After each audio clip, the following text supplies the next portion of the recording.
लातूर जिल्ह्यामध्ये पुन्हा एकदा महिलांच्या सुरक्षिततेचा प्रश्न समोर आला आहे। कारण की बसमधील प्रवाशांना केवळ मागे सरका असे सांगितल्याच्या क्षुल्लक कारणावरून एका संतप्त प्रवाशाने एसटी महिला वाहकाला बेदम मारहाण करून तिला बसमधून खाली ढकलण्याचा धक्कादायक प्रकार काल झरी येथे घडला आहे।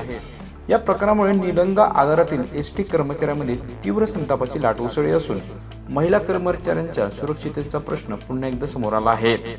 नेमकं काय घडलं? कारण की त्या दिवशी निलंगा आगाराची उदगीर निलंगा बस बुधवारी सकाळी 10च्या सुमारास झरी गावातील थांब्यावर थांबली। बसमध्ये गर्दी असल्याने महिला वाहक सविता घंटे यांनी प्रवाशांना मागे सरकून उभा राहण्याची विनंती केली। याचा राग मनात धरून मात्र प्रवासी सुधाकर पाटील यांनी वाहक सविता घंटे यांच्याशी वाद घालायला सुरुवात केली। हा वाद इतका विकोपाला गेला की पाटील यांनी त्यांना शिवीगाळ करत मारहाण केली।